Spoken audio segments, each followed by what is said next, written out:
औज़ुबिल्लाहिमिनश्शैतानिर्रजीम बिस्मिल्लाहिर्रहमानिर्रहीम। This is me Asad Ahmad और हम पढ़ रहे हैं बीबीए इकोनॉमिक्स। आज से पहले दो वीडियोस मैं अपलोड कर चुका हूँ, वीडियो 1 एंड वीडियो 2। एक में मैंने बॉन्ड को डिस्कस कर दिया है, एक में मैंने रिसोर्सेज को यानी फैक्टर्स ऑफ प्रोडक्शन को भी डिस्कस कर दिया है। मैंने आपको कहा था कि इकोनॉमिक्स की डेफिनेशन आपको तब तक समझ में नहीं आएगी जब तक आप तीन चीजें नहीं समझते। इकोनॉमिक्स की डेफिनेशन आपको तब तक समझ में नहीं आएगी जब तक आप तीन चीजें नहीं समझ लेते। पहली चीज है बॉन्ड, ये वीडियो 1 में हमने डिस्कस कर दी। फिर मैंने दूसरी चीज उठाई, मैंने कहा दूसरी चीज है रिसोर्सेज, ये वीडियो 2 के अंदर मैंने डिस्कस कर दी। ठीक है। फिर मैंने कहा तीसरी चीज है स्कैरसिटी, तीसरी चीज है स्कार्सिटी, जो कि आज डिस्कस करके और इकोनॉमिक्स की डेफिनेशन को भी मैं खत्म कर दूंगा इंशाल्लाह। ठीक है, तो आज के डिस्कशन में क्या क्या शामिल है? आज के डिस्कशन में हम पढ़ेंगे स्कैरसिटी किसे कहेंगे, और आज के डिस्कशन में हम पढ़ेंगे definition of economics, Robins definition, Robins की डेफिनेशन। देखिए मैंने रॉबिन्स की डेफिनेशन क्यों लिखा है, क्योंकि इकोनॉमिक्स की डेफिनेशन कुल मिला के 3 आ चुकी हैं, जिसमें 2 डेफिनेशन रिजेक्ट हो चुकी हैं किसी ना किसी रीजनेबल बेस के ऊपर। पहली डेफिनेशन दी गई थी हमारे पास एडम एस स्मिथ की, जिसे हम डेफिनेशन ऑफ वेल्थ भी कहते हैं, लेकिन उसमें कुछ खामियां थी जिसको खत्म करके फिर दूसरी इकोनॉमिक्स की डेफिनेशन लाएगी, जो कि हमें एल्फ्रेड मार्शल ने दी थी। ठीक है, और एल्फ्रेड मार्शल की डेफिनेशन को कहा गया था डेफिनेशन ऑफ वेलफेयर। लेकिन फिर आगे चल के उनकी डेफिनेशन में भी कुछ खामियां निकाली गई और उसको रिजेक्ट करके रॉबिन्स ने एक डेफिनेशन दी, जिसे हम कहते हैं डेफिनेशन ऑफ इकोनॉमिक्स या मॉडर्न डेफिनेशन ऑफ इकोनॉमिक्स। इसका दूसरा नाम है डेफिनेशन ऑफ स्कार्सिटी। ठीक है, तो रॉबिन्स की जो डेफिनेशन है वो मॉडर्न डेफिनेशन है, वही आजकल की डेफिनेशन चल रही है हमारे पास। ठीक है, तो अभी आपके बुक में भी वही डेफिनेशन लिखी हुई है, तो मैं वही डायरेक्ट डिस्कस करता हूँ। लेकिन हाँ, अगर आप चाहेंगे कि नहीं सर आप एडम स्मिथ की और एल्फ्रेड मार्शल की डेफिनेशन भी डिस्कस करेंगे, उनको क्यों गलत किया गया, तो वो भी मैं आपके लिए एक छोटी सी वीडियो बना दूंगा, उसमें कोई मसला नहीं होगा। ठीक है, अभी जो हम डिस्कस करने जा रहे हैं भाई, अभी पहला कॉन्सेप्ट में डिस्कस करने जा रहा हूँ स्कार्सिटी का। अभी पहला कॉन्सेप्ट में डिस्कस करने जा रहा हूँ स्कार्सिटी का, कि स्कार्सिटी किसे कहते हैं। तो बिना कोई टाइम वेस्ट किए स्टार्ट कर देते हैं। कल मैंने आपको कहा था कैरेक्टरिस्टिक्स ऑफ रिसोर्सेज पढ़ाते वक्त, मैंने कहा था रिसोर्सेज के दो ही कैरेक्टरिस्टिक्स हैं, एक रिसोर्सेज हमेशा स्कार्स होंगे यानी कम होंगे, और दूसरा रिसोर्सेज जो है वो उनके अल्टरनेटिव यूजेस होंगे, यानी आपको चॉइस करनी पड़ेगी कि आपको क्या चाहिए।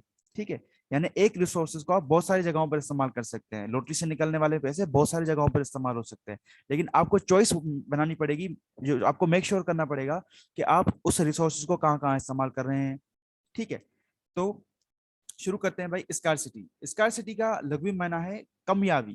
देखें, कामयाबी नहीं, एक एक कामयाबी, जिसे हम सक्सेस कहते हैं, सक्सेस नहीं है, यह है कम वर्ड से निकला हुआ, कम यानी कामयाबी। ठीक है, तो भाई ये क्या है? It is not a defined quantity. भाई इकोनॉमिक्स के अंदर स्कार्सिटी कोई डिफाइंड क्वांटिटी नहीं है। फॉर एग्जांपल आप कहें कि भाई अगर इतना अमाउंट होगा तो कम है, इससे इससे बढ़ गया तो ज्यादा है। तो इकोनॉमिक के अंदर स्कार्सिटी कोई डिफाइंड क्वांटिटी नहीं है कि इतना हो तो कम है, इतना हो तो ज्यादा है, ऐसा कोई सीन नहीं है। तो ये एक एब्सोल्यूट टर्म नहीं है, यानी आप एब्सोल्युटली नहीं बता सकते कि कितना होना चाहिए कितना नहीं होना चाहिए, ये एक रिलेटिव टर्म है। ठीक है, तो भाई अगर तो पहले आपको ये जहन में आ रहा है कि भाई सर हमें वो क्वांटिटी बता दे ताकि हमें पता चले कि स्कार्सिटी है या नहीं है, तो भाई ऐसा तो बिल्कुल होने नहीं वाला, क्योंकि सिचुएशन टू सिचुएशन डिपेंड करता है कि कौन सी चीज स्कार्स है, कौन सी चीज स्कैर्स नहीं है। ठीक है, तो सर हमें कैसे पता चलेगा कि कौन सी चीज स्कार्स है, कौन सी चीज कम है, कौन सी चीज कम नहीं है? तो भाई आगे एक लाइन लिखी हुई आपके लिए कहता है कि स्कार्सिटी को मेजर किया जाएगा by creating relationship between demand and supply given at nil price. आप क्या करो, किसी भी चीज की डिमांड और किसी भी चीज की सप्लाई को आपस में कंपेयर करो, कितने पर? नील प्राइस के ऊपर, जीरो प्राइस के ऊपर। अगर उसकी डिमांड उसकी सप्लाई से बढ़ जाती है तो समझ लो कि वो स्कार्स है, अगर उसकी डिमांड उसकी सप्लाई से नहीं बढ़ती तो समझ लो कि वो स्कार्स नहीं है। सर एग्जांपल से समझा दें। भाई देखें, कोई भी चीज अगर आप फ्री में बेचते हो, नील प्राइस का मतलब है जीरो प्राइस, कोई भी चीज अगर आप फ्री में बेचते हो, तो अगर उसके खरीदने वाले उसके बेचने वाले से ज्यादा हो गए तो समझ लो कि वो चीज स्कार्स है। एग्जाम्पल से बात करता हूँ, सुनिएगा। भाई आज अगर मैं अनाउंस करता हूँ कि भाई मैं ऑटोबान रोड पे लगी हुई जितनी भी बाटा की शॉप्स हैं उसके ऊपर शूज फ्री में बेच रहा हूँ, जिसको जितने लेने हैं वो जाकर ले जाए, तो भाई मुझे बताओ कौन सा बंदा होगा जो ऑटोबान पे जाकर वो शूज नहीं खरीदेगा? भाई जिसको पता चलेगा वो सारा का सारा आएगा, न सिर्फ खुद आएगा बल्कि अपने दोस्तों रिश्तेदारों को भी लेकर आएगा कि भाई चलो वहां पर चीज फ्री में बिक रही है, जाके ले आते हैं।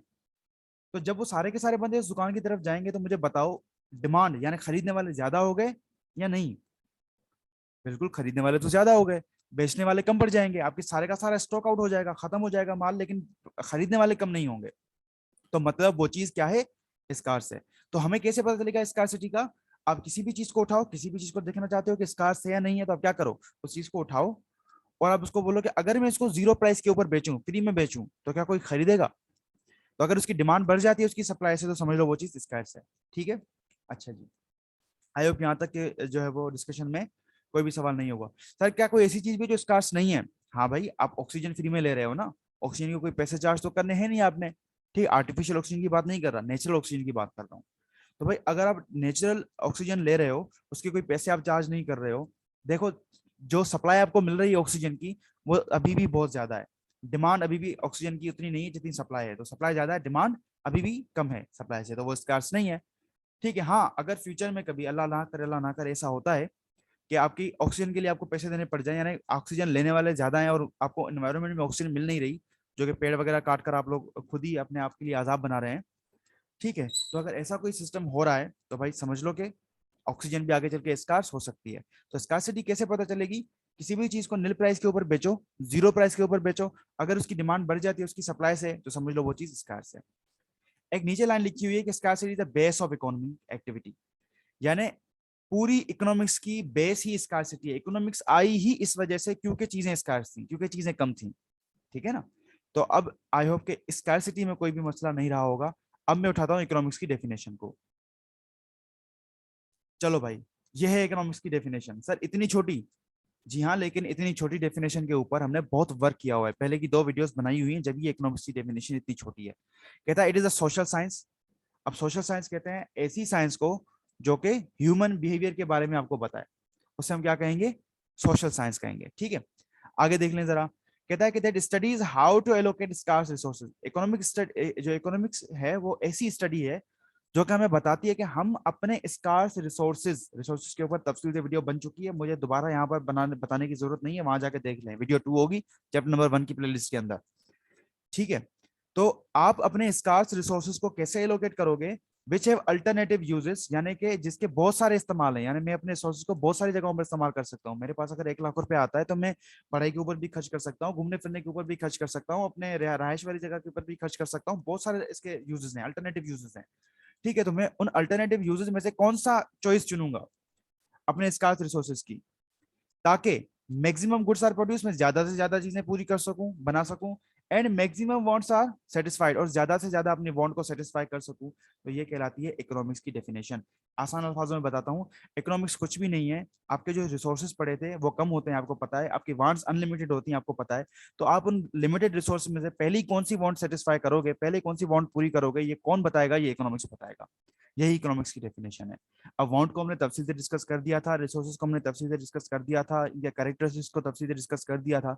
तो आई होप इसमें कोई क्वेश्चन नहीं होगा, अगर कोई क्वेश्चन है तो कमेंट सेक्शन में आप मुझसे पूछ सकते हैं। ठीक है, अच्छा जी, अब चलते हैं आपकी बुक की तरफ। जी हम आगे आगे आपकी बुक की तरफ। ठीक है, ओके, ये रही आपकी डेफिनेशन इकोनॉमिक्स की। पढ़ें जरा। कहता है कि इकोनॉमिक्स और सोशल साइंस, मैंने भी वही बात कही थी, इकोनॉमिक्स सोशल साइंस होती है, ह्यूमन बिहेवियर बताती है। That studies the choices that individual business governments and entire societies make. कि भाई बिजनेस हो, कोई इंडिविजुअल बंदा हो, कोई गवर्नमेंट हो, या कोई सोसाइटी हो, कोई माशरा हो, वो क्या चॉइस करेगा, क्योंकि उनके रिसोर्सेज क्या होते हैं? स्कार्स होते हैं।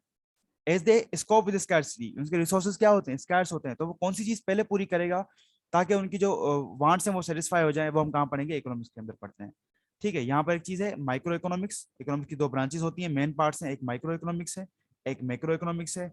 अगर कोई एक बंदा, अगर कोई एक मार्केट, अगर कोई एक जो है वो कंपनी, अगर कोई एक फर्म, उनके बारे में अगर हम डिसीजन मेकिंग करना चाहते हैं तो वो माइक्रो इकोनॉमिक्स में पढ़ी जाएगी। लेकिन अगर कोई एक मुल्क है, अगर कोई एक बड़ी इकोनॉमी है, अगर हम दुनिया की इकोनॉमी के बारे में बात करेंगे, तो फिर वहां पर जो चीजें पढ़ी जाएंगी वो मैक्रो इकोनॉमिक्स में पढ़ी जाएंगी। तो ये माइक्रो इकोनॉमिक्स है, ब्रांच ऑफ इकोनॉमिक्स, और ये मैक्रो इकोनॉमिक्स, ये भी ब्रांच है इकोनॉमिक्स की। ठीक है, तो यहाँ तक का डिस्कशन यहीं पर रखते हैं आज। ठीक है, मैंने आपको आज स्कार्सिटी पढ़ाया, मैंने आपको आज इकोनॉमिक्स की डेफिनेशन पढ़ाई। अब आप ये पूरा का पूरा पेज पढ़ने के काबिल हो चुके हैं, ये वाला भी पूरा का पूरा पेज पढ़ सकते हैं। इस चीज को छोड़ दीजिएगा, ये मैं नेक्स्ट लेक्चर में डिस्कस करूंगा कि क्या बनाना चाहिए, क्यों बनाना चाहिए, फॉर होम टू प्रोड्यूस, आखिर ये है क्या, ये चीजें भी हम नेक्स्ट वीडियो में डिस्कस कर लेंगे। ठीक है, बाकी आपसे सारी की सारी चीजें पढ़ सकते हो। ठीक है, तो इंशाल्लाह अब मुलाकात होती है नेक्स्ट वीडियो में।